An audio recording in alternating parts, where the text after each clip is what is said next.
ভেটকি মাছের মাথা দিয়ে এভাবে লাউ ঘন্ট আজ তৈরি করে নিলাম আর বন্ধুদের সঙ্গে শেয়ার করে নিচ্ছি।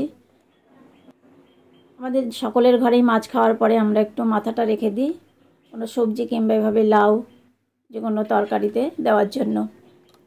আজও আমি এভাবে মাছের মাথা রেখে দিয়েছিলাম আর এভাবেই লাউ ঘন্ট তৈরি করে নিচ্ছি। প্রথমে লাউটা আমি একটু পাতলা পাতলা করে একটু বড় করেই কেটেছি আর কড়াইয়ে সর্ষের তেল দিয়ে 2 চামচের মতো সর্ষের তেল দিয়েছি, তাতে জিরে, রাঁধুনি আর শুকনো লঙ্কা ফোড়ন দিয়ে একটু মাছের মাথাটা দিয়ে একটু ভাজা ভাজা হলে একটু রাখা লাউটা দিয়ে দেবো।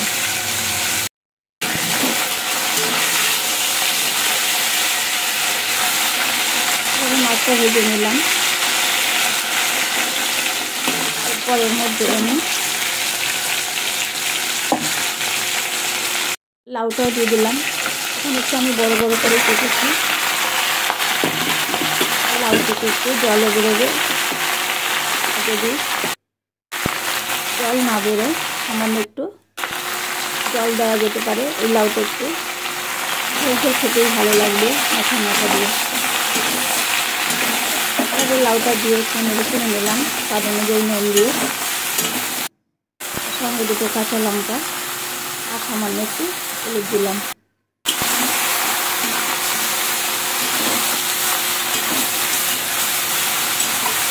নেড়ে চেড়ে 2 মিনিট ঢাকা দিয়ে রাখলাম।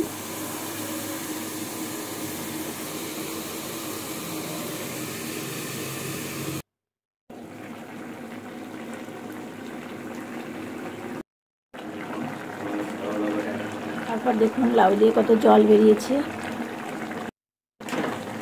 আর এভাবে গোবিন্দভোগ চালের গুঁড়ো দিলাম, যাতে একটা মাখো মাখো ব্যাপার হয় আর খেতেও ভীষণ ভালো লাগে এভাবে গোবিন্দভোগ চালের গুঁড়ো দিলে।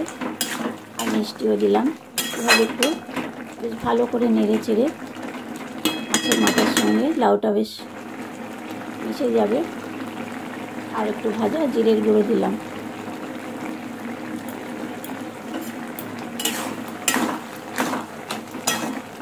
তারপর আবার একটু ভালো করে এভাবে নেড়ে ছেড়ে নিলাম।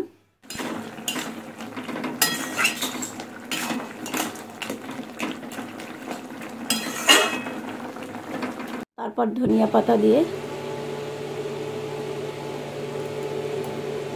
নামিয়েও নিলাম। আর উপর থেকে একটু ভাজা মশলা ছড়িয়ে দিলাম, এতে করে খেতে আরও ভীষণই ভালো লাগবে লাউটা। এভাবেই তৈরি করে নিলাম লাউ ঘন্ট ভেটকি মাছের মাথা দিয়ে।